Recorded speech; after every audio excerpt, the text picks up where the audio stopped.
Today, I'm going to be going through Frieda McFadden's The Surrogate Mother, and it's not great.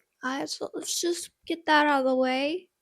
This is not going to be a very positive review, but this review is not for the author or the author's fans. Also, don't send any hate to the author or anyone who does enjoy this book. It's just not for me. I've tried so many Frieda McFadden books. She is the Colleen Hoover of thriller books. And if you like Colleen Hoover, then maybe you'll like these books. But I don't. I'm sorry! I'm sorry!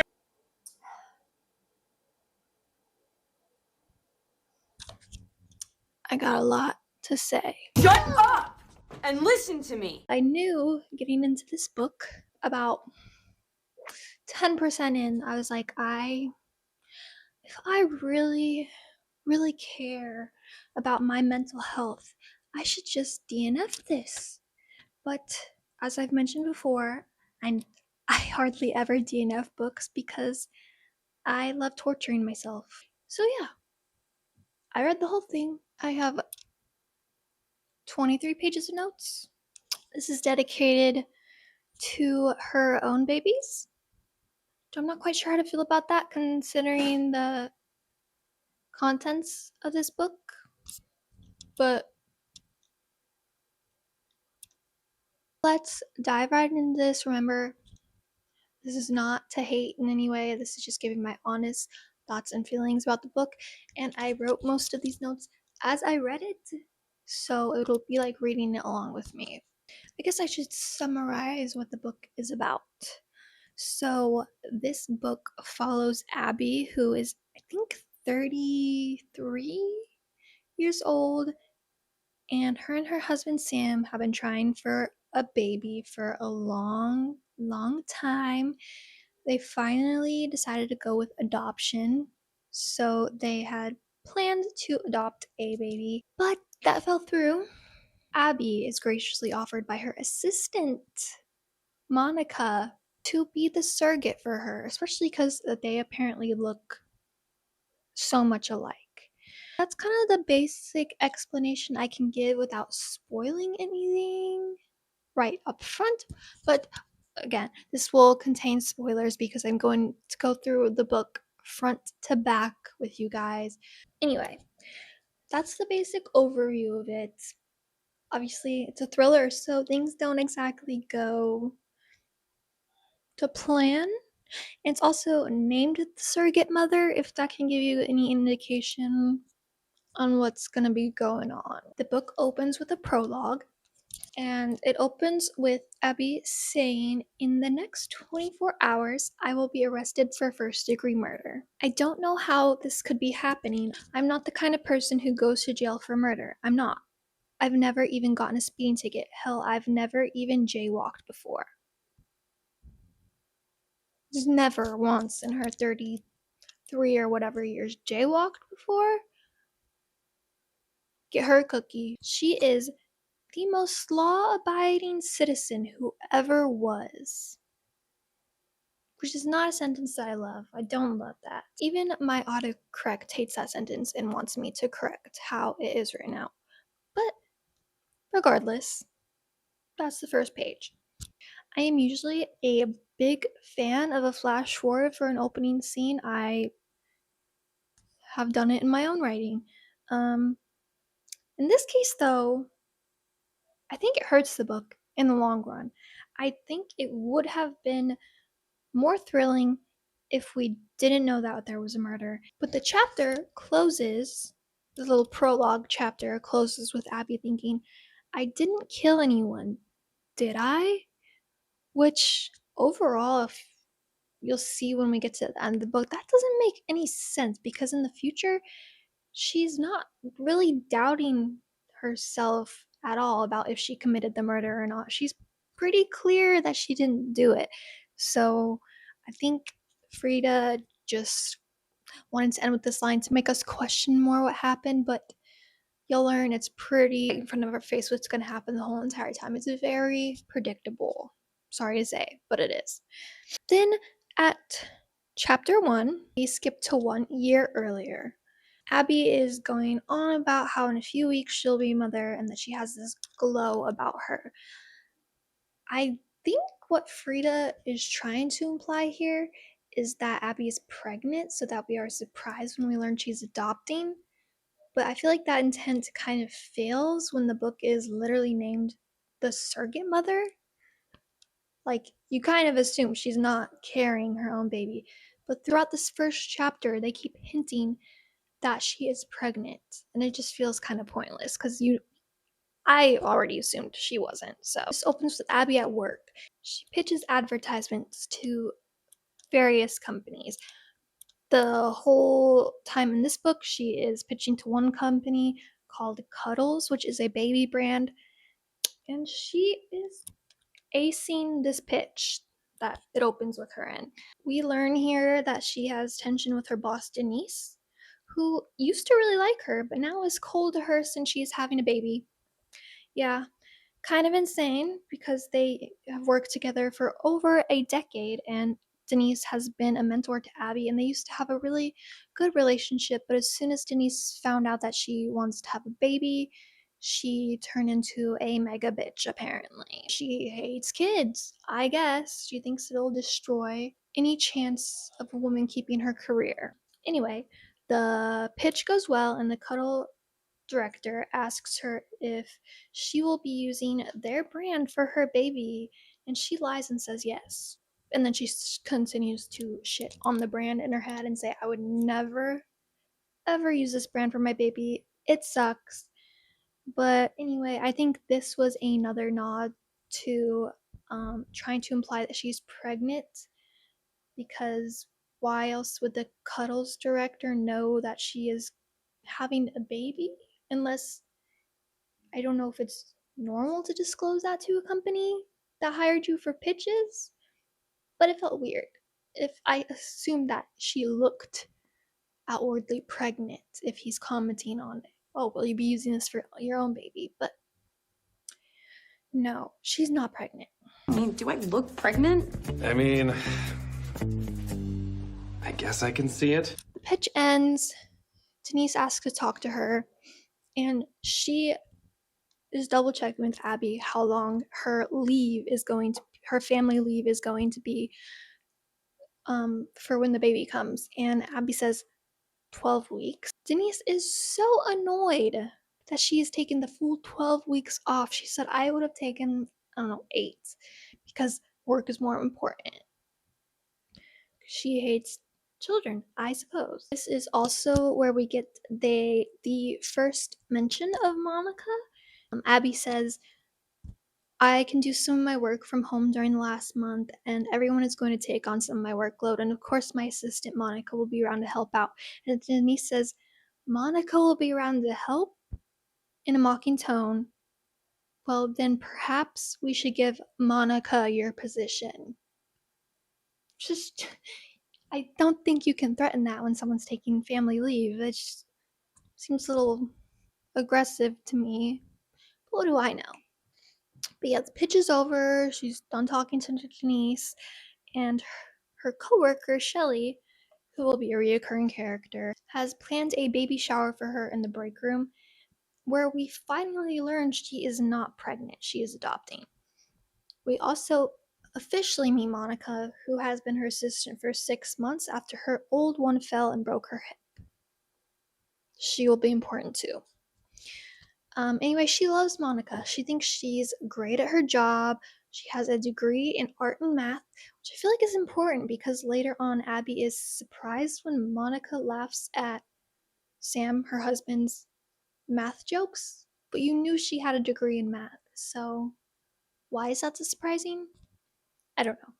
Again, apparently she looks a lot like Abby, and Abby is super duper duper duper nice to her. She really likes Monica. They take lunches together and gossip and all that jazz. So obviously, Monica will offer out of the goodness of her heart what she's going to offer later on, right? Yes. She even thinks, honestly, if it doesn't work out with this baby, I might just adopt Monica.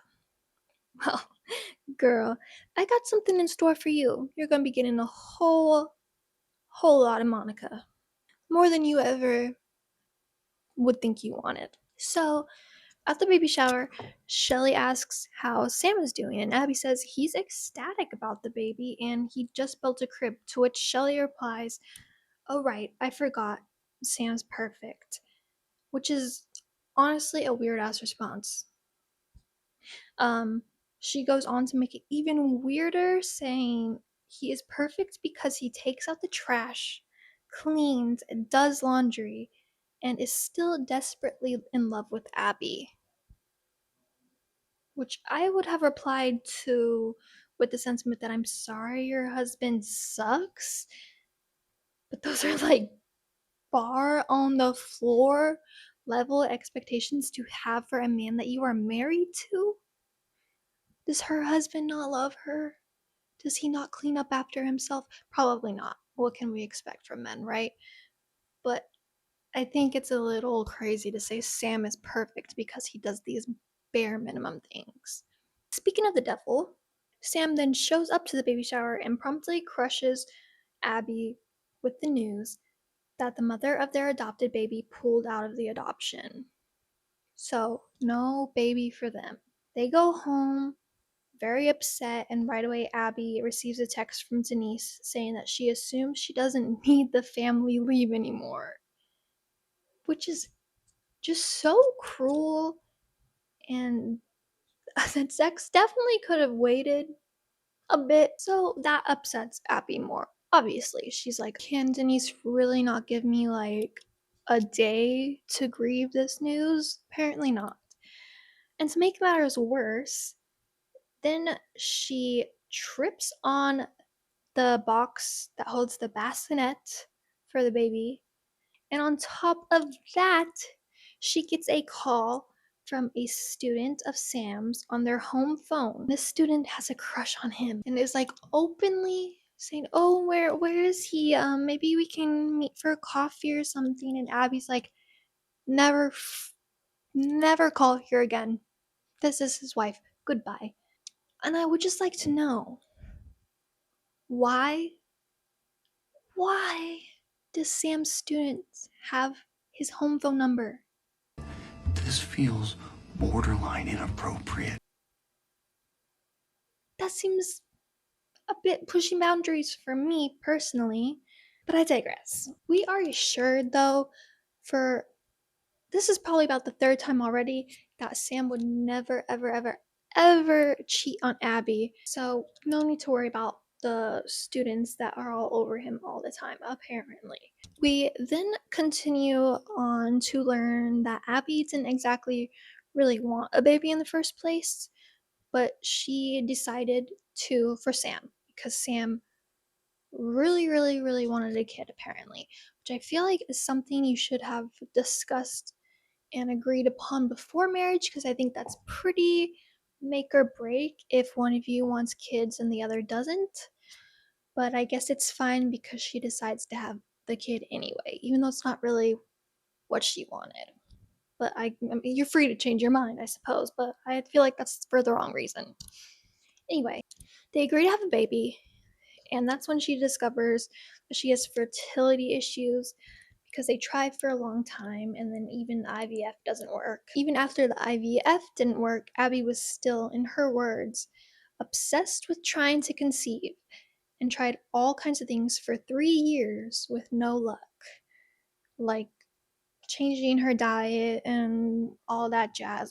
They then finally decided, okay, we'll adopt, but we will adopt a baby. And it took a year of being rejected when trying to adopt, but finally Janelle chose them to be her baby's adoptive parents. So happy conclusion, right? No. Because she pulled out of the adoption very last minute. They were supposed to get the baby in literally a few weeks. Sam thinks they should give up on adopting a newborn baby because it's obviously way more difficult to adopt a baby. And he says there's so many older kids in the system that need adoptive parents. So they should just adopt an older child since it is so difficult to get a newborn and they are getting older. So they can't wait forever for a baby. They kind of agree on this, but kind of put it on the back burner for now. She goes into work the next day and multiple this is crazy to me. This is where it's like, has Frieda McFadden ever talked to people? Because this feels very unrealistic to me. I don't know. Maybe people just suck. But she is told by multiple women in the office who I guess are trying to comfort her that it's shitty to have kids anyway, so she's actually lucked out that she's not getting the baby. Ouch. I just think that's really, really insensitive, and I don't have to be a mom to know that, but most of these women are moms, and they don't realize that. So, yeah, I would have. Then, to make matters worse, Denise comes up to them and says if Abby is not going to take a personal day, she should at least refrain from disrupting the entire staff. And oh my god, this woman sucks. I would also slap her. Sorry to say. Interrupt. They all were trying to comfort her in a very poor way. And she goes, why are you interrupting everyone's work? Go pout in your office or something, or go home and pout. It's not that big a deal. You would think, surely this could not get any worse. Abby's having a really rough go of it. But she goes into her office, and her office is full of the baby presents from the baby shower. And then Monica comes in to bring her coffee, and holy heck, even the mug that Monica brings her says mommy fuel. But oops, Monica didn't notice that the cup said that, even though I think, after what we learn later on, that she probably did this on purpose. It was even her idea for everyone to put the baby presents in her office, which I don't know why anyone would agree to do that. I guess they wouldn't take their presents back, she said. But does no one have a shred of decency in their bones in this entire office? Because, oh my god, this is the most insensitive group of coworkers I've ever read about. And I would quit if I was Abby, because she's rich, apparently, and she could. But anyway. Oh, and then Abby, as gracious and nice to Monica as ever, tells her it's not your fault that you accidentally got me this mommy fuel mug. Can you please go get me a different one? Then Abby and Monica are talking. I think this is before she goes to get her new mug. And Abby confides in Monica that they were adopting since she can't conceive naturally. And Abby asks, could anyone carry the baby for you? Abby says it's possible, but a super big ask because they would have to use their own eggs too. So the child would be partially biologically theirs. And that's where the conversation kind of ends. Monica goes to get Abby a new mug, comes back and says, I'll be your surrogate. I would do it. Abby's like, that's really too inappropriate to even consider because Monica works for her. But Monica insists that she's been wanting to go back to college anyway, to get a master's in graphic art, but it's too expensive. So maybe they can help each other out, and Abby, who apparently has some money, can pay for Monica's master's degree while she carries Abby's baby. A win-win situation, she says. Abby's warming up to this idea, but she's still reluctant since obviously they work together. So Monica says she will quit. And Abby goes, okay, well, let me talk to my husband about it because obviously he has to agree too, and we have to have a lawyer draw a contract up and agree on everything. So we assume that that Abby goes home and pitches this idea, as she's so good at pitching, this idea to Sam, because the chapter immediately opens up with him going, no, absolutely no way, or absolutely not, no way, are you out of your mind? Sam doesn't seem enthusiastic about the idea of Monica being a surrogate for us. Really? Shocking. I don't think we could get that from his words. Frieda had to make sure to let us know that he was not enthusiastic about it because saying absolutely not was not enough. He is so against the idea for lots of reasons, one of them being that he wanted a biological baby with Abby, and he feels weird about another woman carrying his child, which is very valid. He insists they should stick with adopting, but Abby reasons it'll take so long to find another kid to adopt. And as they mentioned before, they're getting older. So if they agree to Monica's offer, they will have a baby in less than a year, which sways Sam a bit. He agrees to at least meet Monica and hear her out. So the next chapter opens with them meeting at, I'm pretty sure, a Italian restaurant. Not important, but they meet at a restaurant.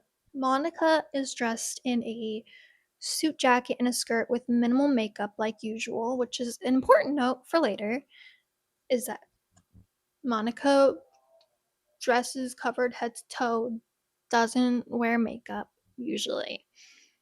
Then Abby has a flashback to how her and Sam met and fell in love over 10 years ago, which I will not bore you with, but basically the point of that is to let us know again that he is perfect and not stinky like the last guy who hit on her. So 10 out of 10. She comes back after this little flashback, and they talk to Monica and get reference numbers like her roommate and mom. And Abby notes internally that Monica has integrity because she doesn't flash a little skin to get what she wants, like too many other girls.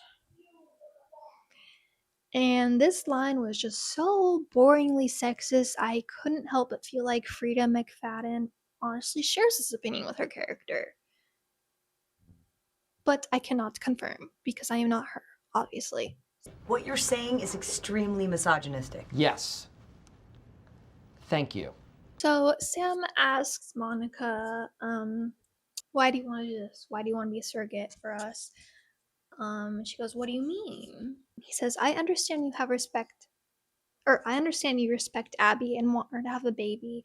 He says, but if you don't mind my saying so, you seem very eager to make this happen. It doesn't make sense to me. Abby doesn't like that Sam is asking her this, but Monica says, okay, yeah, it's a fair question. So the example she gives him, she says, Dr. Adler, Abby tells me you're a math professor. He nods. So I'm assuming you like math a lot, she adds. Yes, he agrees. Abby snorts, says that's an understatement internally. She says, so you finished college and you weren't allowed to keep going to school to learn math. She takes a sip of her water. And the cost of going to school to learn more math was more than you could ever hope to save in a reasonable amount of time. What then? He says, I'd take out loans. She says, well, what if your loan payments were already more than your rent? Sam is then quiet for a moment and says, there's always a way. And she goes, right, there's always a way. Being this is her way to pay for school. This is basically what sways him to be on board. Then we go to the next chapter, and it's Abby and Shelley at lunch. And we get this pointless aside when the waiter places Abby's wine glass in front of her, and she has to resist rolling her eyes because she has a low tolerance for poor service. Pretentious. I guess this is because she didn't order it and a man at the bar bought it for her. She insists she doesn't want it because she already has the perfect husband who just gets more and more attractive as he ages, and oh my god, we get it already. She will not stop talking about how perfect Sam is. I'm done. It just seems like she keeps telling us he's so perfect, so in our heads we're like, but is he really though? Is he really perfect? It seems Frieda wants us to doubt Abby's certainty about her husband. And you will see why.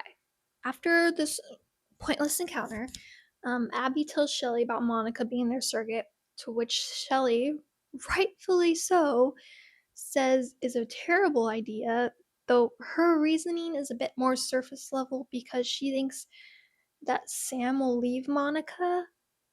when a hot assistant 10 years younger than Abby is pregnant with his child. And I need to ask again, Shelly, are you okay? Do we need to free you from your husband? Are you okay? Well, I know tons of men cheat, but I feel like that's really rude to say to your friend. I don't know.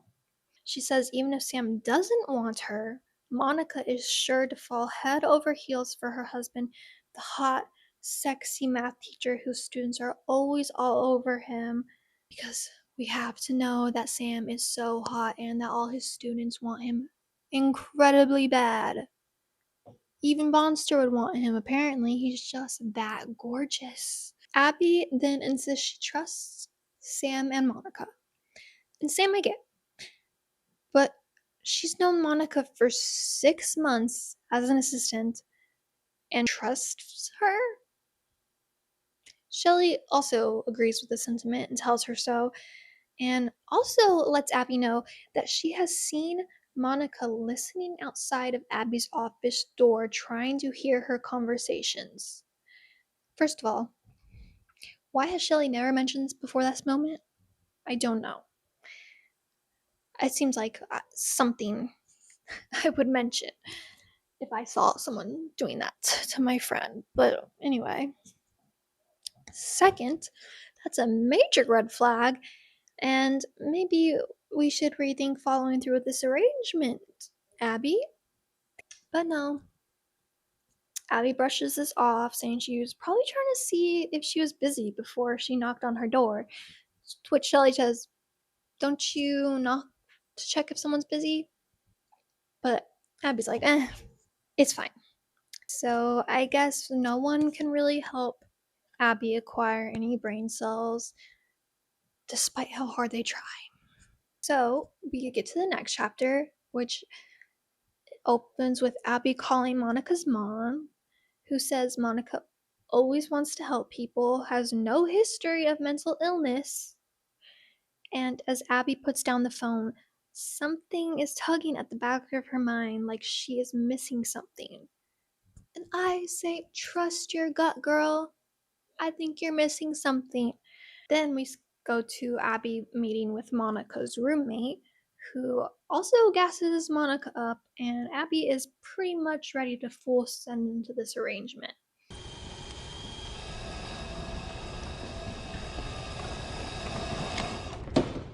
How about new? Abby gets home from meeting the roommate to a very bad dinner prepared by Sam because he's been trying to learn to cook but really, really sucks.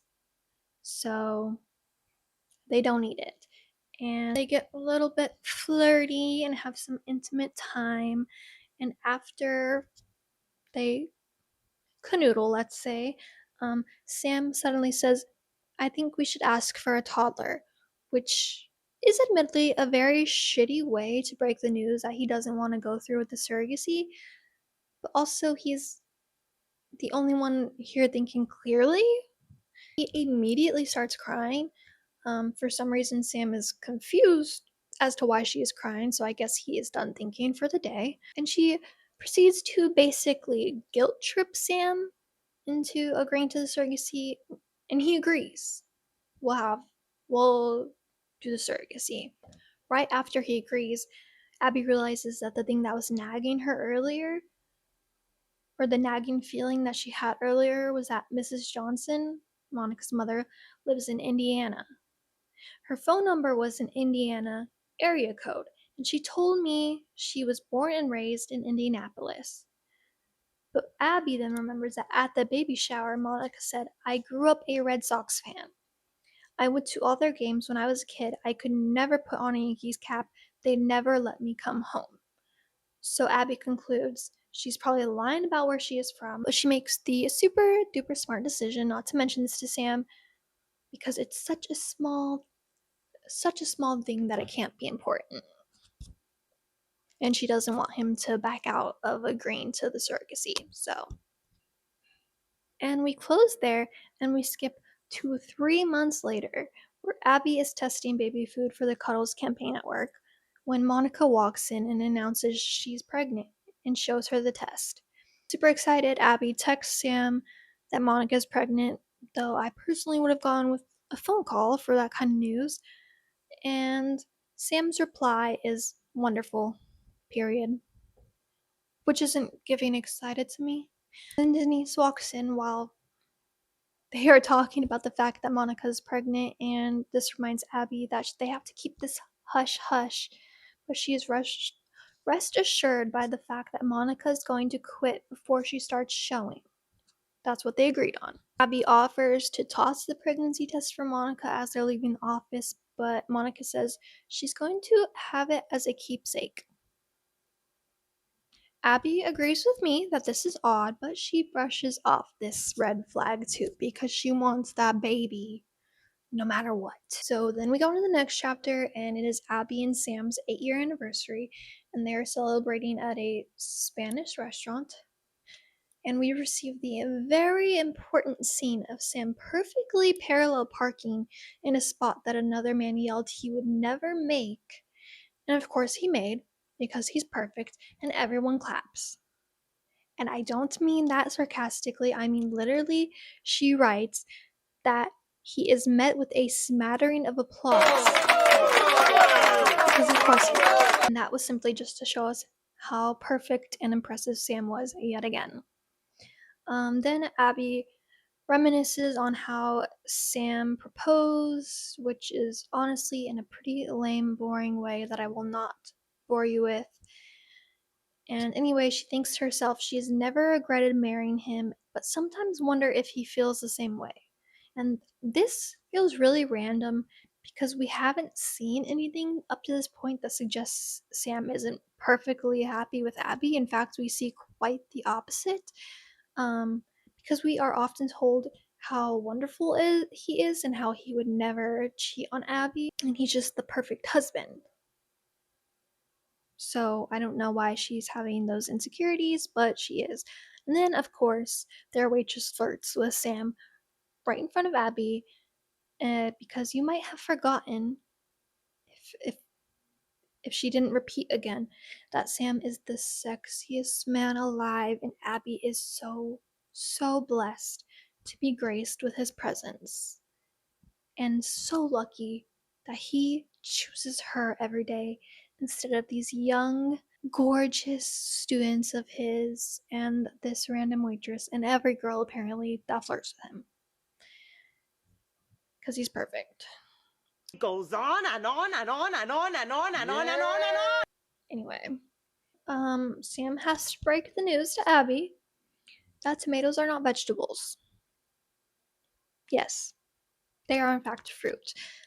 This blows Abby's 33-year-old mind, so much so that we spend a whole page on this tidbit that just is pointless and goes nowhere. They exchange gifts for their anniversary, and Abby gifts him an apron that has a math punt on it because she knows how badly he's trying to learn to cook and how much he loves math. So she figured, let me combine those two interests of his into one present. And I think that's honestly a pretty thoughtful gift. He gets her a letter opener with her name engraved. Husband of the year, right, people? Because that's what every woman wants. A letter opener. They finish their dinner, they leave the restaurant, and they run into, you're never gonna guess, Monica. Yeah, they run into Monica outside the restaurant, and Sam barely acknowledges her as Monica says she's trying to get a taxi. Abby offers her a ride home, much to Sam's chagrin, and when they go to get in the car, Monica hops into the front seat, leaving Abby to sit in the back. Mind you, if this was already rude because Abby is his wife, it's even ruder because Monica knows it's their anniversary, yet she decides to sit in the front seat anyway. Sam, who didn't even want to give her a ride in the first place, from his body language, I mean, he didn't say it, but like, obviously he didn't want to give her a ride, he doesn't say anything about her sitting in the front seat. And in Abby's mind, she muses on about how Sam and Monica would make just a beautiful couple and make more sense than Sam and her, simply because she can carry his baby and Abby can't. Because a woman's worth is dependent on whether she can procreate. apparently. So, obviously, Monica is the perfect choice for Sam because she can have a baby. Anyway, she feels like a third wheel, and they add to it by Sam and Monica bonding over the film Pulp Fiction, to which Abby remembers the one time that her and Monica were talking about Tarantino movies. Monica said they're too violent, and Abby told her, "Yeah, but my husband loves Pulp Fiction." So, how did Monica know to bring up Pulp Fiction? I wonder. But this is yet another red flag that Abby ignores because she thinks she's making too much of this. Or she internally thinks, and thanks to Monica's generosity, we're going to be parents soon. I don't know why I'm getting so paranoid. I don't know. Maybe because your brain keeps trying to work and you keep trying to stop it. We skip to Abby and Monica being at the first OBGYN appointment, and while Monica is changing into a hospital gown, Abby sneaks a peek at her body and thinks, I never thought of Monica as particularly attractive, but she's 23 years old and her body's absolutely perfect. Not that mine is terrible or anything, but everything on her is so tight. Ew. And well, like I said, perfect. So she's being kind of a creep and comparing herself to her. She mentions that she would never have dreamt of asking to attend the appointment, but Monica insisted she should be there, and this is so weird to me because it's going to be Abby's baby, presumably. So why would she feel strange about asking to be at the appointment? I feel like that would be pretty standard. I don't know. Then Abby invites Monica to dinner the following week, and we learn that Monica actually invited both Abby and Sam to this OBGYN appointment, but Abby didn't even tell Sam and pretended he was busy, which is kind of fucked up because it's going to be his baby too. But she doesn't want him to see Monica this exposed. And then we get the lovely scene of the doctor thinking Abby is Monica's mom because obviously, since she is 10 years older, she must look freaking ancient compared to Monica. The doctor apologizes, thinking she saw family resemblance there, but no, they just look alike. Then Monica asks for a recording of the heartbeat for her own personal use, which is another glaring bright red flag that Abby brushes off. We get the conversation between Abby and her mother about this whole surrogacy situation, and Abby's mom thinks the surrogacy is a bad idea, like Shelley saying a beautiful woman is going to be pregnant with Sam's child. He won't be able to help himself because he is a man, and that's simply the way men are. I guess all men cheat. And her mom also hates Sam, and I agree. But I will get to why as we go. Because, I mean, remember, he's perfect. Why would I hate him? Then we skip to the night that they are supposed to have dinner with Monica, but Abby has conveniently forgotten about a meeting that she needs to prep for in the morning, right before she's supposed to leave for dinner. So Denise makes her stay late and prepare for this meeting, but she doesn't even remember seeing this meeting on her calendar, so she goes to check her calendar, and oh, lo and behold, the meeting is there. She just didn't see it earlier. There's no way that it would have been your assistant who has access to your calendar, changing things to mess with you.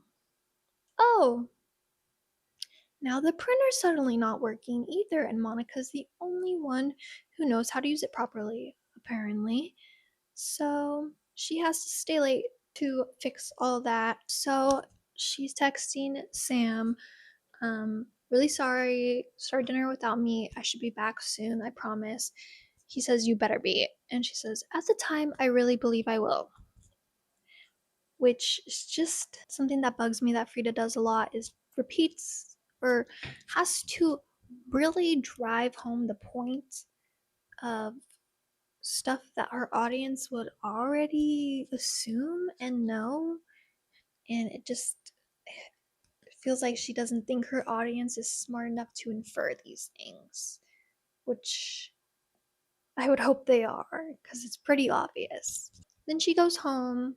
She's walking to the house. She's getting a headache. She says, "Whenever I get a headache, it's always in my left temple. Why is that? Is it a sign of a tumor?" And there is no point at all of mentioning this because it never comes up again. She does not have a tumor. This goes nowhere. It just feels like this was to fill the page.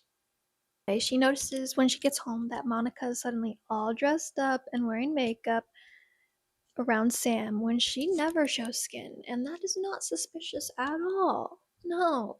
At this point, I was kind of thinking, well, she is even pregnant because she's not showing, and maybe she's just trying to get close to Sam. But that theory I was wrong about. She is pregnant, but she's basically unabashedly flirting with Sam right in front of Abby and showing him recordings of the baby's heartbeat and asking if he wants to come to the ultrasound. And then when they're listening to the recording of the heartbeat, Sam is obviously happy, and Monica goes, "That's our baby." To which no one corrects her. Abby thinks internally, like, that's kind of weird because it's not really gonna be her baby. So why is she saying that? But doesn't say anything. Just kind of goes, let me ignore this another red flag real quick. She is starting to get more suspicious of her, but she thinks, I need to calm down. It's not Monica's fault I got delayed at work, or that Sam drank too much, or that she's attractive and pregnant with his seed. Yes, she says seed. And all I have to say is, girl, like, trust your gut. Why are you ignoring these glaring, blatantly obvious red flags that just keep coming up? So I was getting angry at this point in the book, and that will only get worse as we go. Sam, who didn't even want Monica to be the surrogate, is acting pretty chummy with her now. She thinks they're being kind of flirty, and he's obviously like super intoxicated. But this also never comes up again, that he usually doesn't even drink very much, and he said he's only had one drink.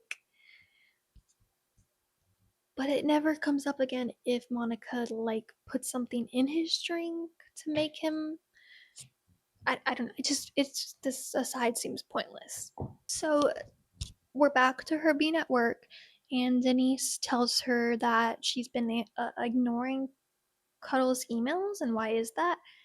And Abby's like, I don't have any emails from them, but then goes to check and she does, and I don't know what in the world could be going on. She's supposed to leave work early, or at least take an extended lunch to go to another appointment with Monica, another doctor's appointment, the one that Sam will be attending to the ultrasound. And she gets there and they are already done with the appointment because Monica told her the wrong appointment time. And then she insists she told her the right one, and it's in her calendar, and Abby checks in her calendar and it is that time. But again, she has access to your calendar. She's your assistant. So why are we just like not even acknowledging that she probably changed the time? I don't know why I said this, but I just have in my notes, I hate Sam. Oh, I wrote it because the a nurse comes out and gives them the extra set of copies of the ultrasound because for some reason, again, Monica wanted a copy of her own, so they get the copies. And the nurse hands them to Monica and said, here's an extra copy for your husband. To which Monica says, thank you. And no one corrects that she referred to him as her husband. Apparently that's the norm now. She says, oh, let's celebrate and go get coffee together, even though she knows that Abby has to go back to work. And Abby says this. She says, I don't have time. I really got to get back to work. And she's like, well, Sammy, what about just me and you? And yes, she keeps calling him Sammy, and he keeps calling her Mom, because apparently they are buddy buddy after the one dinner that they have nicknamed each other. To be fair, he slyly tries to get out of it, saying, I also need to get back to work, but she says, I thought you were done for the day. And he goes, I'm done with classes, but I have to do research. And she says, oh really, what sort of research? And he tells her about this math situation, and Monica apparently knows all about it, and they start bonding over math, which Sam loves. So obviously this gets him talking and bonding with her. And she says she wants to hear more about his research stuff, and they should just go get coffee together.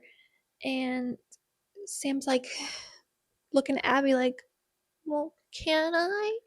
And Abby's like, if you want to, I guess. And they go and get coffee together. And he says it's going to be like 20 minutes. Turns out he doesn't answer her text for like 3 hours after. So they talked for a while. And then we skip to Abby and Shelly at a Mexican restaurant for lunch. But the way this is set up, I thought it was right when she got back from the appointment. And I was wondering, like, I thought she didn't have time for a coffee date, but she has time to go get lunch with Shelly. But I still can't figure out if this is a different day or the same day. It's very confusing and not clear at all. Anyway, they get lunch, and Shelly is telling Abby that Monica is exactly Sam's type. Like, I know they look alike, but still, I would keep that comment to yourself, girl. Like, why are you telling her that? Why are you trying to get in her head and play with her emotions? Abby starts getting a little bit suspicious of how friendly Sam and Monica are getting.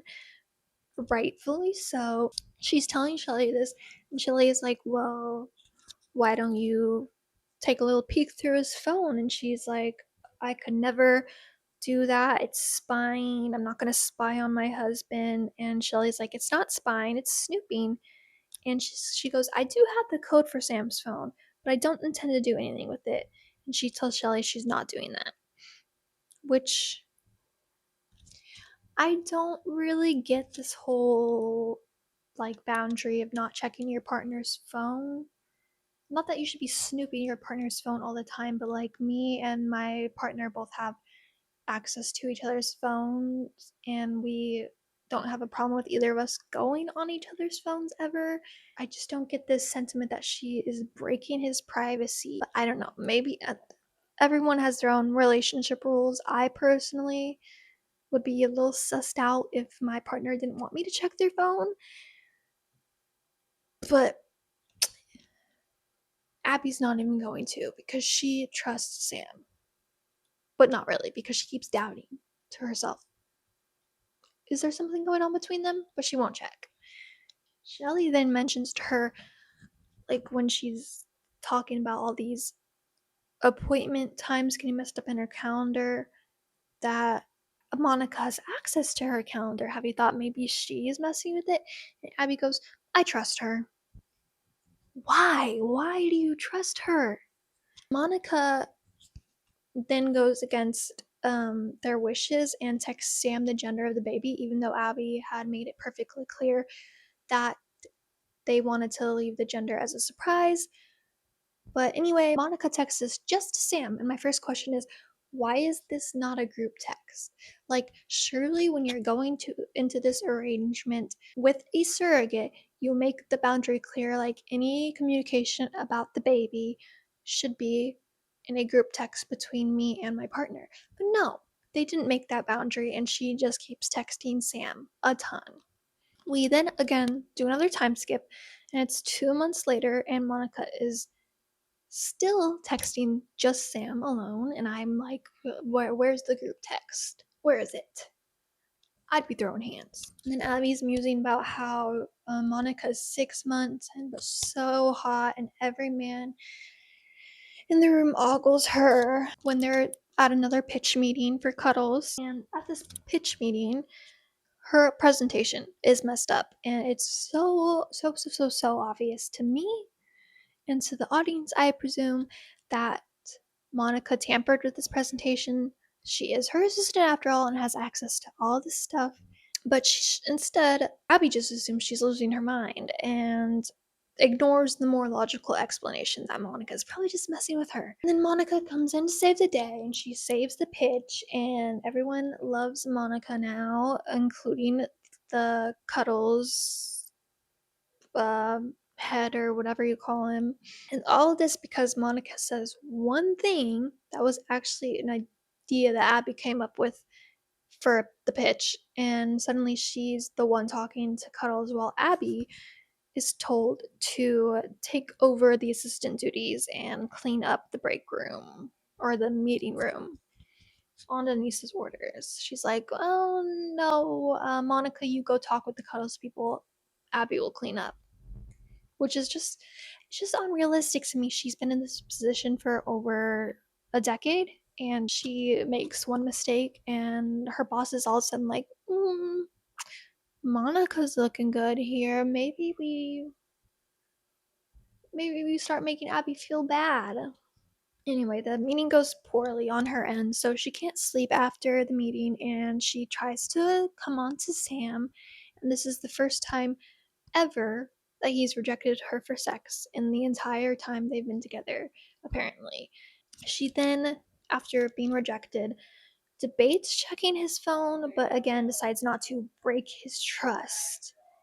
And I still think this concept is dumb. I do not think it's breaking trust. But again, every relationship is different. Maybe that's their boundary, but I think it's weird. Abby finally starts coming to terms with the fact that Monica's purposely scheduling the OBGYN appointments for when Sam can make it, but Abby can't, and realizes that that's probably because she has access to her calendar and can see when she's busy or not and can change times. And she brings this up to Sam, and Sam rejects this idea. And I just have to think, girl, why have you not changed your email password or retract her access to her calendar, which she does say she could do, but she wouldn't because she's her assistant. So she needs her to have access to her calendar, apparently. So then they're talking about possible baby names, and Sam keeps suggesting all these dudes' names like Adam. She's like, I've dated a guy named Adam. He's like, what about Jacob? And she's like, I've dated a guy named Jake. And then what about Richard? Oh, I've also dated a dude named Richard. Matthew. Oh, I've dated a dude named Matthew. And he goes, maybe we need to look into some more international names to find one that you haven't already dated. And she goes, okay, but keep in mind I spent a semester abroad in Italy, which I think is pretty funny, actually. I'll give Frieda credit for that one. She thinks to herself, it's sort of odd in a way how Sam and I haven't discussed our prior relationships much. I know he's had girlfriends before me. It would be weird if he hadn't, since we didn't start dating until we were in our mid-20s. If I ever asked him about it, he'd say something vague about it being in the past, then ask me why I wanted to know so badly. Or he'd make some comment about them like the relationship wasn't a big deal. It irked me because I worried someday he'd be talking to a future girlfriend about me and say Abby wasn't a big deal. All I have to say to that is, yes, girl, it is weird that you are married and he has always evaded conversations about exes. That is weird. That is a red flag. But we already know she is blind and can't see red. She's colorblind. Oh, and also during this, he's not holding her hand like they usually do, which is also weird, yet she is still in denial. This is while they're going to a doctor's appointment, by the way, if I didn't say that. But then Monica gets there and Abby sees her and goes, oh my god, she looks super pregnant. Which is kind of weird to me because she sees her every day at work pretty much, like 5 days out of the week. So why does she all of a sudden now clock that she looks super pregnant? She goes, I shouldn't be surprised because she's nearly 7 months along, but wow, she's big. There's no question about a baby being in there. Girl, have you been looking at her? I don't know. This just doesn't make sense to me. Then, Monica starts hugging Sam, who Abby notes that Sam is not a hugger, and Monica also doesn't hug Abby. Weird. I would be calling out that this is inappropriate if it were me. Like, get your paws off my husband. You are so jealous. you're carrying the baby for us, but that does not give you full access to him. And to leave me out. Weird, right? I feel like these, again, are boundaries that should have been set beforehand. He then feels the baby kicking, and because of Monica's invitation to feel her belly, she does not offer Abby to feel her belly, but Sam tells Abby to come feel her belly. I do mention here that it kind of seems like Frieda is trying to set up the fact that Abby is not pregnant and that this is fake, but then we feel the baby kicking, and I'm like, okay, I don't think it's fake. And we've been to all these OBGYN appointments, so it's probably not fake, but she keeps trying to drop hints in there that it is fake to kind of get us questioning. And it's just like, it doesn't even really make sense with everything else that's going on. So I don't see the point of even dropping those like red herrings into the story. But I guess that's what makes it more thrilling, more mystery. The doctor finally comes out to bring them in the room for the appointment and informs them that only one person can be in the room during pregnancy checks, which is also just makes no sense to me because haven't they gone to prior appointments together? Like at least a few, I know at least of one that they all went in together. So like, why randomly now can they not all go in? I don't know. This just felt like an unrealistic way to move the plot forward that Monica would want Sam to come in the room with them. But luckily Sam tells Abby to go because she doesn't get to make all the appointments. But then Monica gives her the cold shoulder the whole time. And I don't understand this whole time why Abby doesn't give all these concerns or voice all these concerns to Sam, because like that's her husband. I would be comfortable telling my husband how I felt, but Frieda writes them basically like they're strangers and they can't have an honest conversation. That's why she doesn't bring up any of her concerns about Monica's behavior. So Monica is giving Abby the cold shoulder, so she asks her to leave the room while she's changing, and when she hadn't prior, and so she's waiting outside the room when the doctor comes by and sees her waiting there and goes, "Oh, like is surprised to see her." And Abby's like, "Hi, I'm Abby. I don't know if you remember me from the first visit." And she goes, "Yes, of course. Sorry, I just somehow didn't realize you were still involved."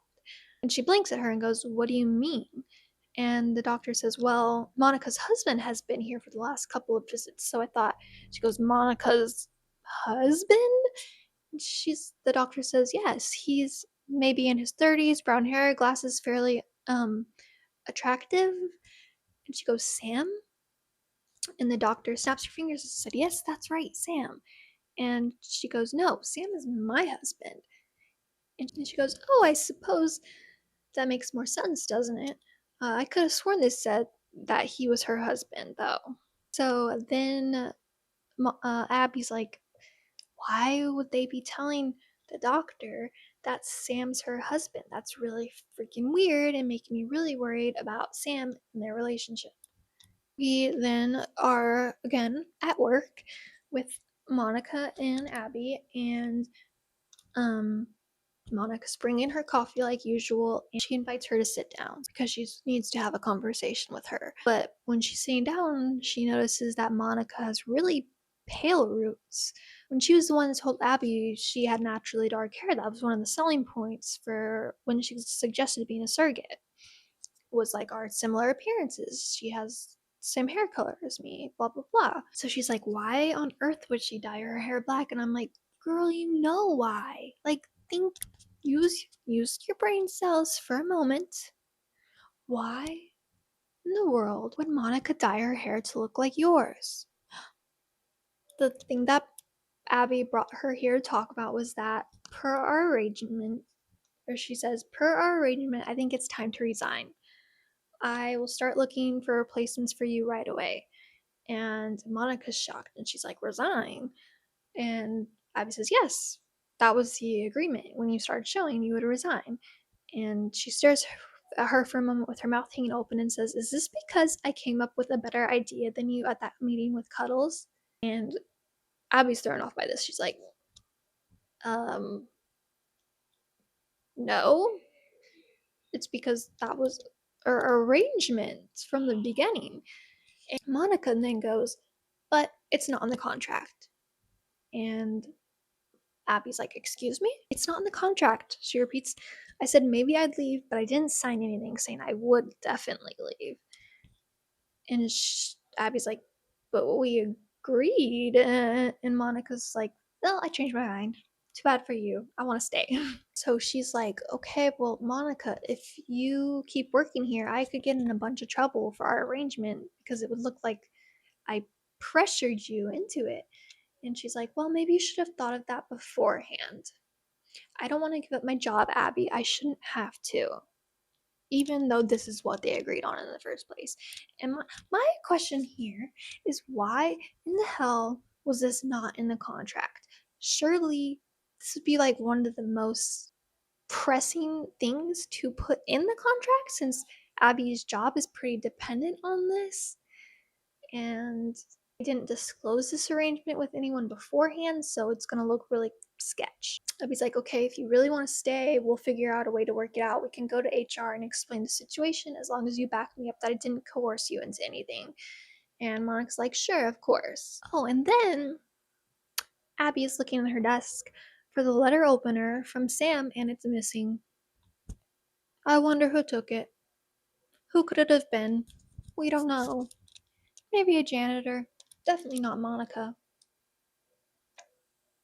Denise comes in. I think this is the next day. Denise comes into Abby's office visibly like angry, and she's like, we need you to go meet with HR. And Abby's like,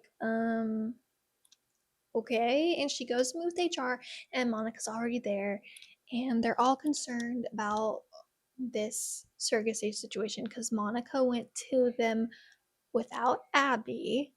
So I really, really thought she was gonna make it look like she hadn't consented, but she actually admits to HR and Denise that the surrogacy was her idea and she's all for it, which shocked me, honestly. So I guess good for job surprising me like that, Frieda. Abby gets home, or she's telling Sam about this whole HR meeting, and he goes, so it sounds like Monica saved the day then. She's like, yeah, saved the day, but she wouldn't have had to save the day if she had left the job like she was supposed to. It really got me in a lot of trouble. Denise hates me. And a smile twitches at Sam's lips. He says, maybe you shouldn't have emailed her that she was a bitch. Oh, because that was another thing.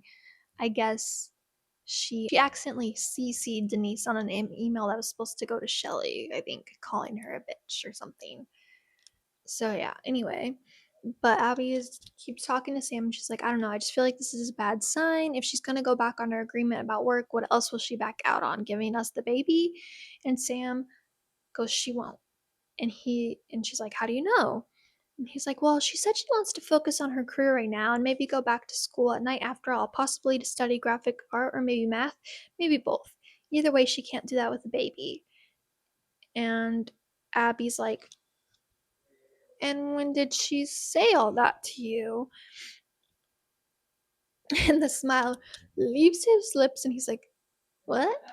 And she's like, I mean, it seems like you know a lot about our plans for the future, that's all. And he goes, yeah, we had lunch a couple days ago.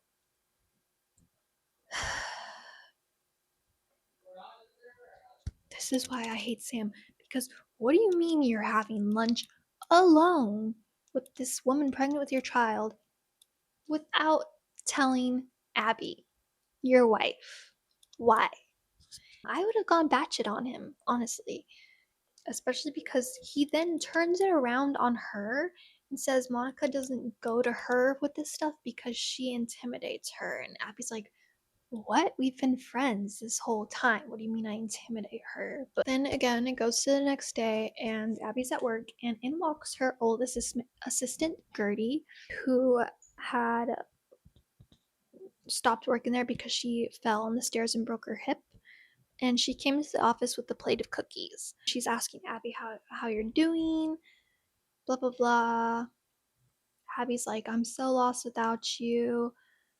And Gertie's like, Well, I heard about the adoption falling through. I'm sorry, that must have been awful. Abby tells her, yeah, we're adopting from someone else. Like, not telling her it's surrogacy. And Gertie's like, oh, that's great. Abby's like, is there any chance you might come back? And Gertie laughs and is like, oh, I don't think so, Abby. I'm done living in the fast lane. Done rushing to make deadlines and getting pushed down the stairs. And Abby's like, pushed? Pushed down the stairs? And Gertie's like, it's just a joke. It was an accident, obviously. And Abby won't let this go. She's like, what, you were pushed? And Gertie's like, well, I don't know. It's just there was a lot of people. It kind of felt like a push. But I mean, who would push a little old lady like me down the stairs? Like, Abby's like, maybe someone who wanted her job. She's finally connecting dots here. A little late, but better late than never, right? Then she's like in the bathroom at work, upset and trying to cover up her dark circles with concealer because she hasn't been sleeping very well and she needs to take sleeping pills now. And in walks Shelly. Shelly's like, well, I mean, Monica is kind of acting weird, so I don't blame you for being worried. Abby's like, what do you mean she's acting weird? So Shelly tells her that Monica is telling other people that she decided on the name David for the baby and is insinuating that she's keeping the baby. I'm like, why? If this is her plan to keep the baby, why is she being so obvious about it and telling coworkers of both of theirs that she's keeping the baby, that she's getting baby furniture and toys and deciding on baby names? Why would she not keep that hush hush if she didn't want to let Abby in on her plan?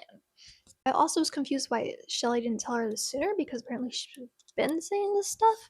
I'm like, why would you not think, oh, let me tell the mother of this surrogate child, like, that the surrogate mother is saying, oh, I'm gonna keep the baby and I know a name for him.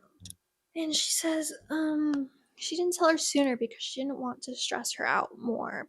But, like, that's stupid. And like, nothing would have stressed her out more than if Monica backs out of their arrangement. Oh, and she's also telling people that she has a serious boyfriend, so I wonder who that is. Abby's getting really weirded out by this whole thing, and she decides to call Monica's roommate to try to get an idea of who this mysterious boyfriend is and why Monica is, like, buying baby stuff. She calls the roommate's number and it no longer works.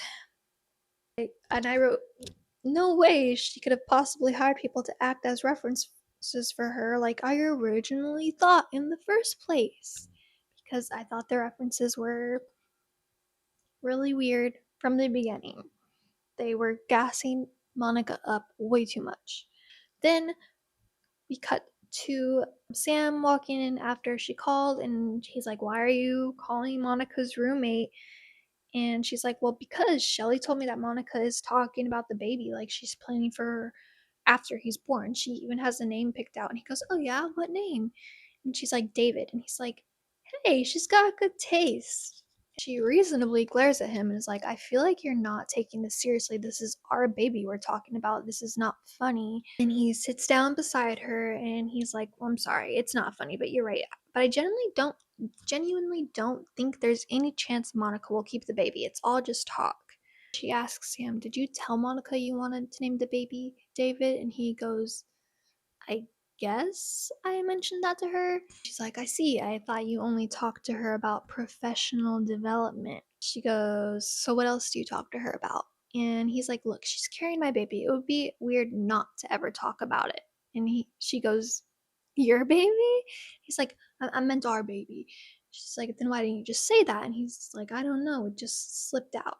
And Abby's like, well, because that's how you think of him, as your baby. And Sam's like, I'm gonna remind you again that this is all your idea. I wanted to adopt, remember? And Abby's like, well, actually, it was Monica's idea. And he's like, fine. Monica's the bad guy here. She's the worst. And I'm like, why the fuck is Sam defending Monica and saying her talking about baby names and stuff is just talk? Like, especially since she picked the baby name that he wanted and told her about.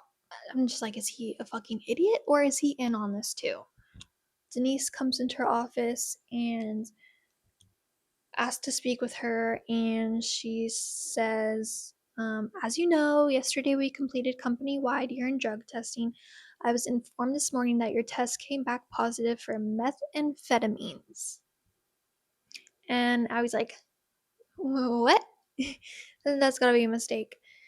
And Denise is like, well, is it? Your behavior has been increasingly erratic in the last several months. I've been suspecting drugs were involved for some time now. This only confirmed my suspicions. So they think she's on drugs.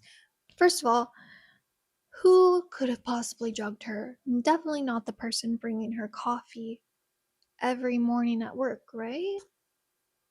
The other thing I thought was really weird about this, the ad agency doing regularly doing company-wide drug tests. I googled this, and it's usually just like a new hire thing that they do when they hire someone on, or if they suspect someone of being on drugs. But no, Denise says this was a company-wide drug test, even though she did suspect her of maybe being on drugs, but it was company-wide. It was just another unrealistic thing that was supposed to move the plot forward in the way that Frieda McFadden wants it to. I'm just thinking, why not have her be fired for something more realistic? Perhaps falling asleep at work frequently, since she has been having tons of trouble sleeping and is exhausted. Or even if Frieda wanted to go the drug route, why do a company-wide drug test? Why not just have Abby drug tested because Denise suspects her of being on drugs? Because realistically, it would cost the company a lot to do a company-wide drug test regularly. So I just thought this was a really weird way to try and go and get her fired, which she does. She gets fired because she takes meth, apparently. I feel the adrenaline coursing through my veins. Is this what crack feels like? So Abby goes home crying after being fired, and the first thing that Sam asks is if Monica is okay. And Abby's like, literally, what the fuck?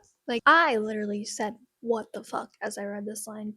So, credit to Frieda for at least drawing some emotion out of me, but unfortunately, the only emotion she's drawing out of me from this whole book is anger. Are all the men in her books this freaking stupid and insensitive? Abby's like, no, I got fired because they said I tested positive for meth. And Sam's like, but are you on meth? And I'm just like, why would Sam not believe her about meth when the girl has literally never even smoked a joint, apparently? And this is something he knows about her character. And he also knows that Monica has access to her calendar. So why does he assume Abby is just suddenly missing these appointments and stuff for no reason? Why is he equating that to drugs rather than thinking, well, Monica has access to her calendar, so maybe Monica is the untrustworthy one in the situation? But no, he doesn't ever question that at all. Even though he was against her being a surrogate in the first place, now he's fully on Monica's side. And I just think this is not the sort of husband I would want at all. And I really hate Sam. I hate him so much. They get in a fight over her getting fired for the meth, and he's angry because he thinks, oh, maybe she is taking meth. Anyway, he comes home hours later smelling of Monica's perfume. Yeah. After ignoring Abby's texts all night. So, death upon him, please. And goes to take a shower right away. Also not suspicious at all. And he finds a bag of meth. Yes, a whole entire bag of meth in her drawer that was not planted at all by anybody who wants to make her look unstable. No, she just had a bag of meth around. And Abby thinks there's only one possible explanation about all of this, and it doesn't make me feel very good about myself. She's thinking oh, maybe I am on meth. And I'm like, how is that the only possible explanation? I could think of a few other explanations for this. Maybe you getting drugged by your crazy surrogate.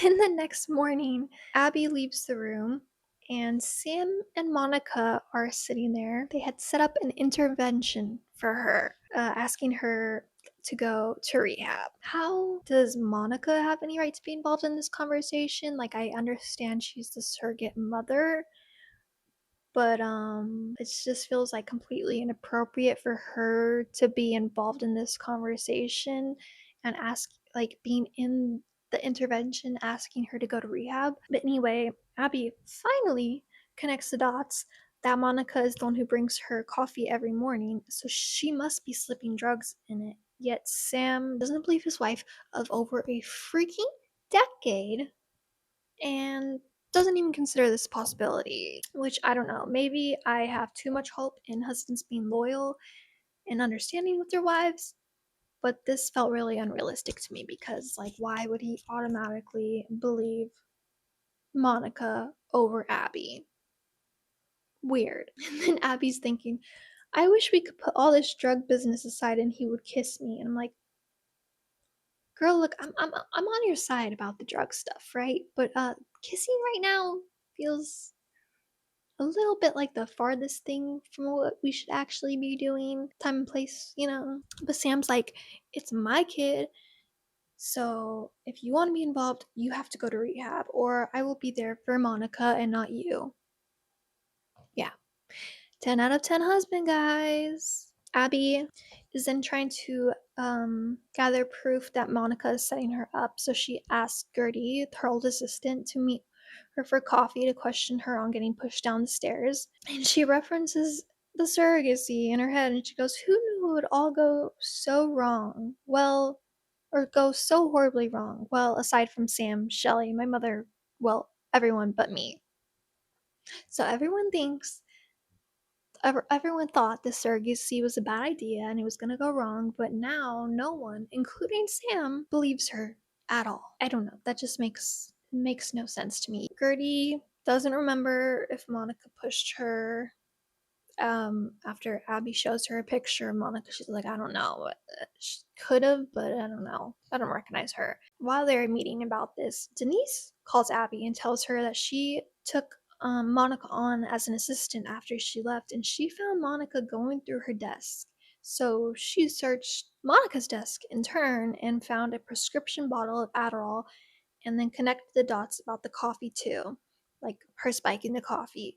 So she asks Abby to meet her at work that night so they can try to figure that out. And I wrote, okay, before I read this next part, I predict that she is going to find Denise dead when she gets here. She really should have just texted Sam about their conversation instead of waiting to do it in person. Now she has nothing to back her up at all. And I was right. She gets there and Denise is dead. Who could have guessed?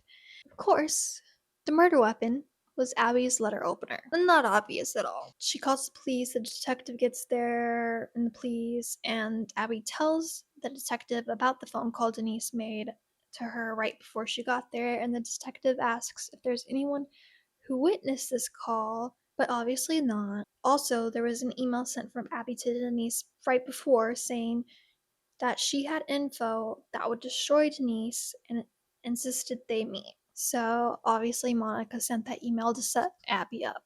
Like, come on. Yeah, so now it looks like she killed Denise because she was fired. Again, why did she never change her email password after the first email got sent to Denise? And she's taken to the jail for questioning.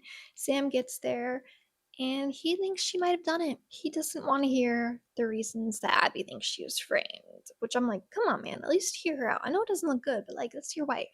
Hear her out. Like, he doesn't want to. So she's not taken into custody because apparently they don't have enough evidence to arrest her right away. So she is then at lunch with her mom discussing Abby's lawyer for this possible murder charge, and her mom at the lunch is trying to set her up with another man.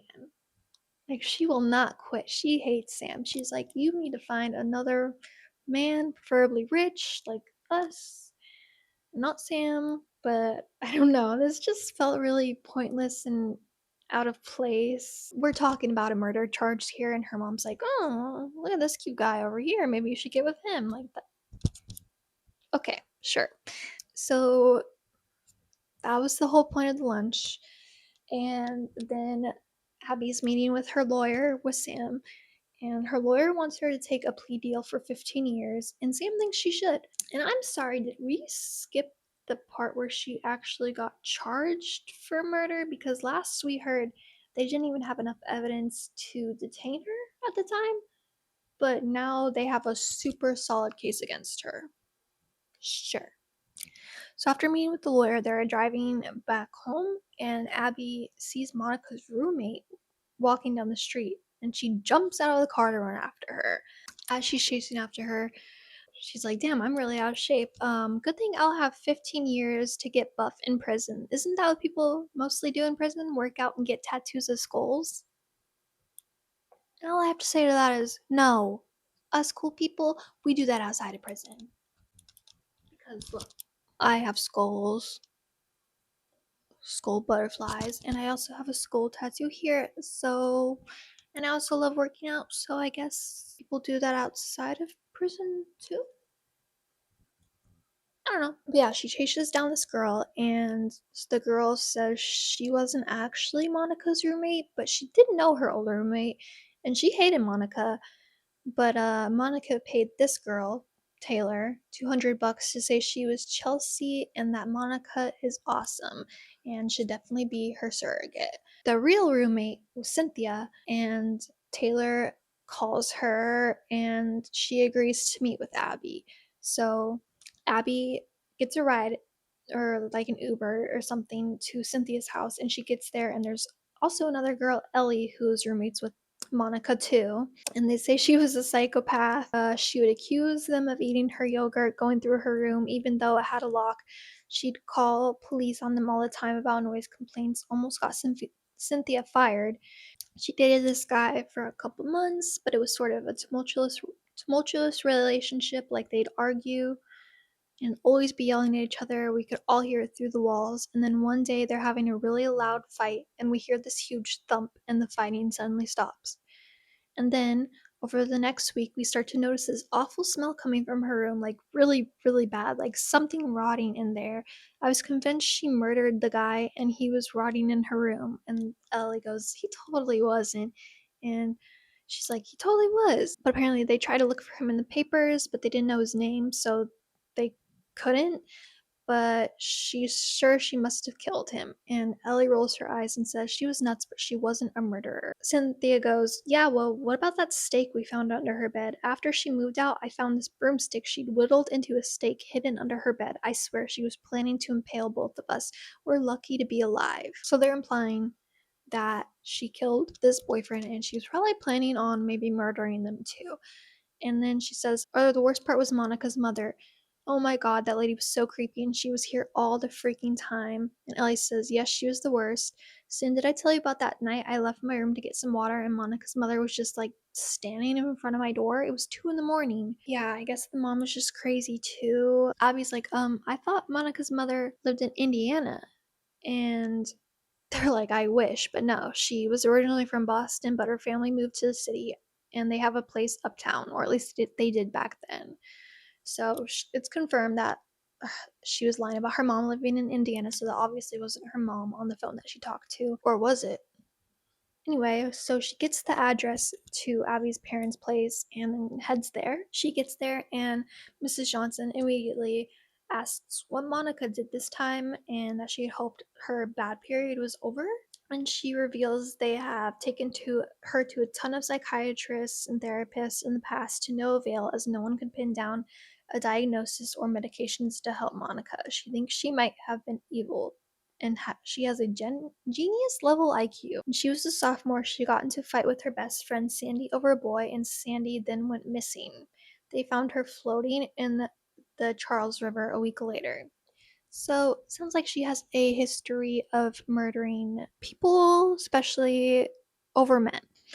And then she goes on to say that her and Monica stopped talking because she didn't approve of the affair that she was having with her college math professor. Yes, it turns out that Monica went to Sam's college and he was her professor. Shocker. And she goes, I have no idea what she's been up to. I imagine she moved on when she couldn't get him to leave his wife. Or maybe the two of them figure out a way to finally be together. This really makes no sense. Like, if he wouldn't leave Abby before, why would he now after the surrogacy thing? And if the point of their plan is to get Monica's money, that also doesn't make much sense to me, because like, wouldn't she have to be dead for him to get the money? So are they gonna kill her? Because they're framing her for murder. Well, at least Monica's framing her for murder. And I don't know if that would entitle him to her money, unless he like already has access to her money. I don't know. It just feels very stupid, like a very stupid plan. If they're together, why would they just not have run away together originally? But it turns out Monica and Sam have been having this affair for going on 3 years. This also confused me because Monica purposely got a job with Abby 6 months prior and somehow knew that their adoption plan would fall through. That led to Monica planting the surrogacy idea in Abby's head, and I don't know, it just feels like a really sketch plan that depends on a lot of different variables having to go exactly right, and the odds that they would go exactly right seems very minimal to me. Also, I made a note here that all the men in Frieda McFadden's books suck, and I hate them all. Abby's thinking to herself, okay, Sam doesn't love me, I guess. He just wanted me for my money. And she says, so in summary, he clearly didn't just love me for me. I'm like, yes, girl, we get it. You don't need to summarize what we just read. We are reading along. Don't worry. So now that she knows about the affair, she connects the dots that Sam was probably spiking her food too, and planted the meth, and gave her the letter opener to make sure it was definitive that the murder weapon was hers. He must be really good at hiding the psycho, because they've been married for over a decade and this is the first time she's noticed anything off about him. There was no signs at all. And then she calls Shelly and tells her all of this. And Shelly has been ignoring her this whole time, but luckily answers her now. And Abby's like, I'm about to go home. And Shelly's like, are you sure it's safe to be in the apartment with him? And Abby goes, what do you mean? Like, girl, what do you mean? What do you mean?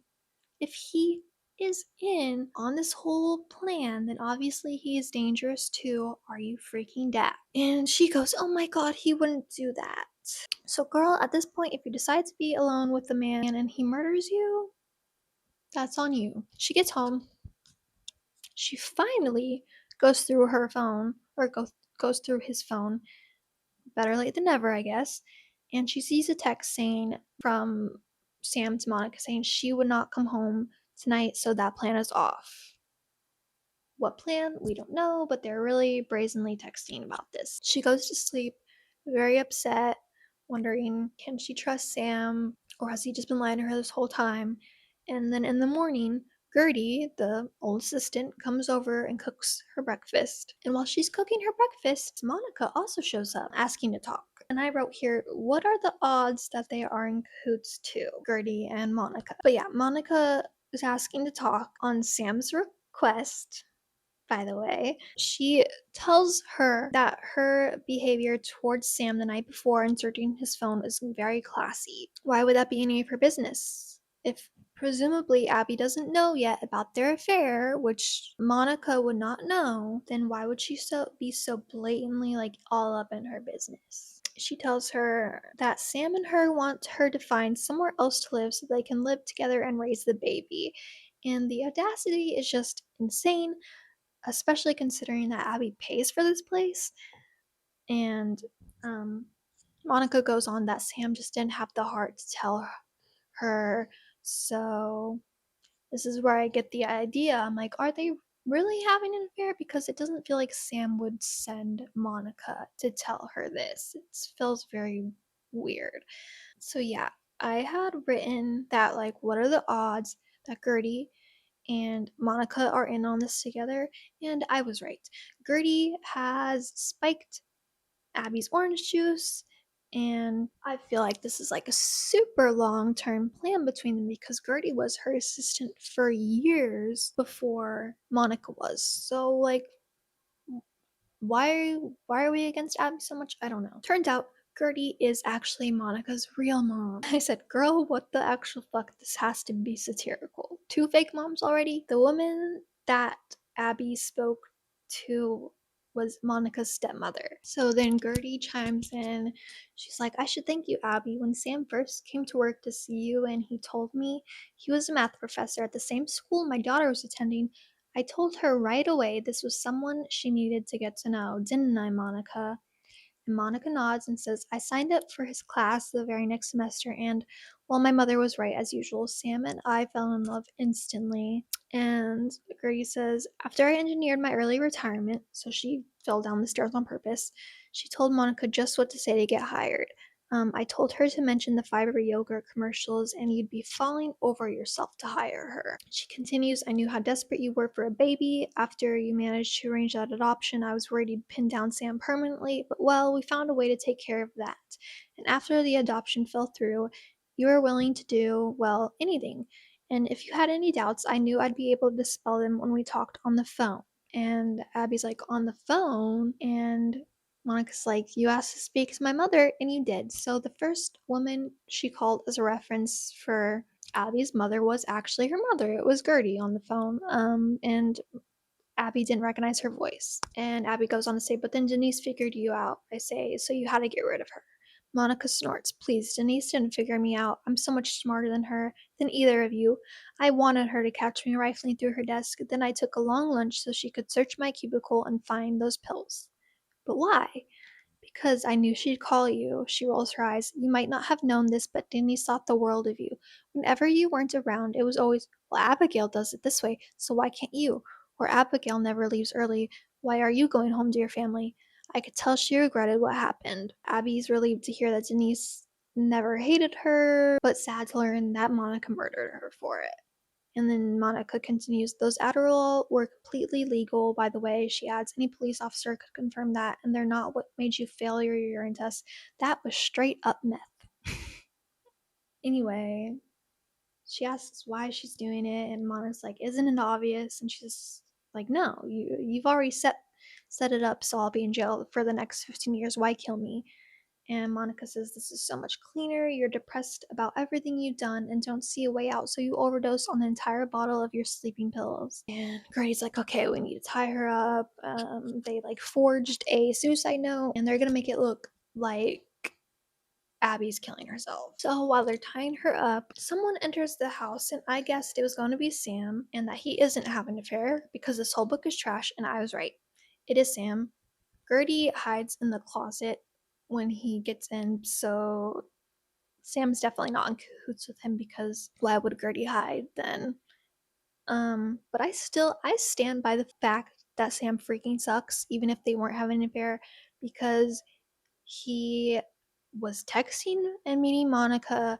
He was not correcting the nurse about him being her husband, and he was so quick to believe that Abby was capable of doing meth and murder and then going to Monica to vent about it. So he still sucks. I still hate him. Like, why was he even dishing about his relationships to issues to Monica in the first place?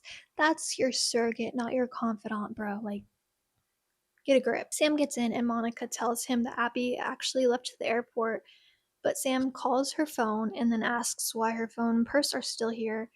And so he's like, something weird is going on, and he starts calling for Abby, and he finds her, and that's when Monica points the gun at him that she was gonna kill Abby with. It turns out, though they were not having an affair, she was actually in his math class. She just had blonde hair then, her natural blonde hair, and he didn't recognize her. So she Clark Kented him. It works, guys. You just gotta throw on a pair of sunglasses, a wig. No one will know who you are, apparently.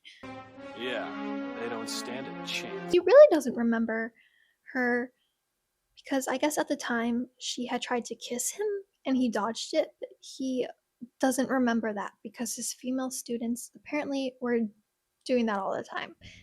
He's just super irresistible, guys. all the females throw themselves at him. Abby then gets free from the duct tape, and Monica is like, I'm just gonna kill both of you since Sam's not in love with her and keeps rejecting her.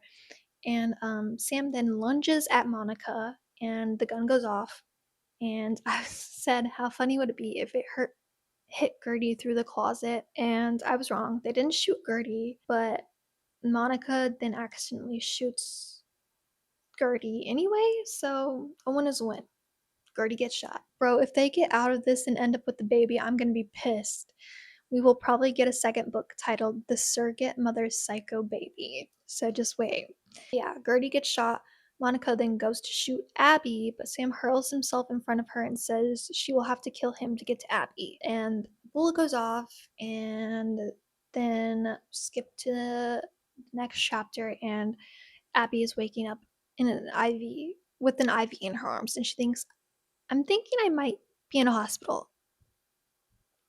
Yeah, no freaking duh. I also wrote here, knowing Frieda, she's going to throw one last twist in at the very end that is going to be stupid. And she does. It's really stupid. It's going to be really, really stupid and pretty pointless. But yeah, I guess the gun that went off didn't shoot Sam, it shot Monica. Sam's fine. Again, that Gertie was her assistant for years, which just also again makes the situation even more unbelievable to me that like Gertie was her assistant and set up her daughter to kill her. I don't, it's too much. It just doesn't make sense, guys. I'm tired. Anyway, Abby thinks that Monica shot herself because Sam rejected her, not because her mother died.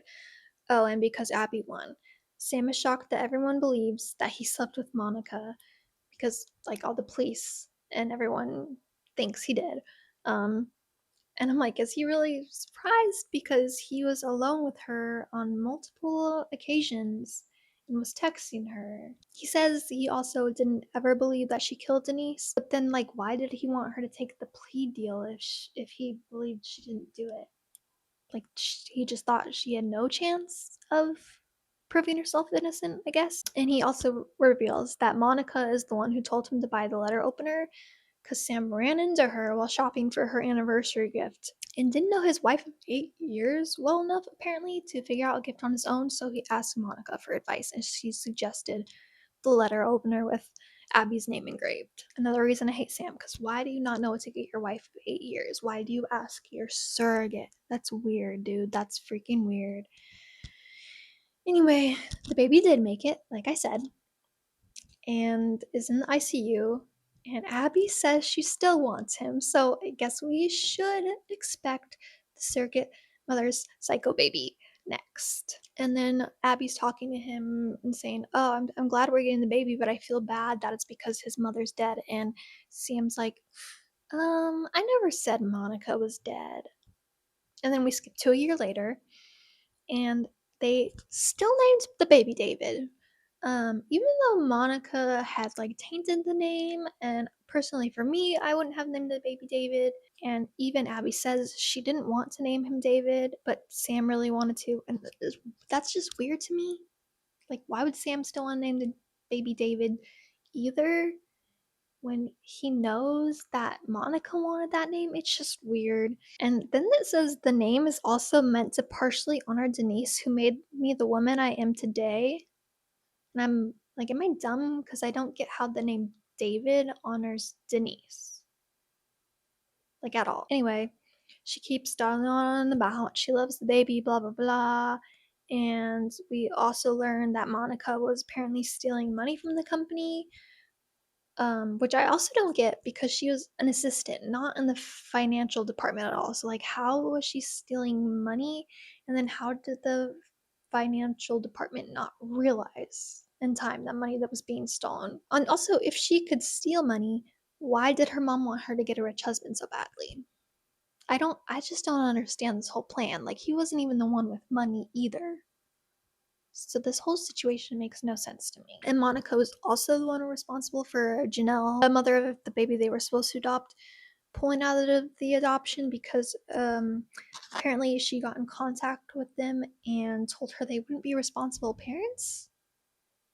I don't know. Maybe I'm just not super gullible, but why would you believe some random woman who calls you and tells you they're not going to be responsible parents? Like, what did she say? In what capacity did she know them to say? I don't know.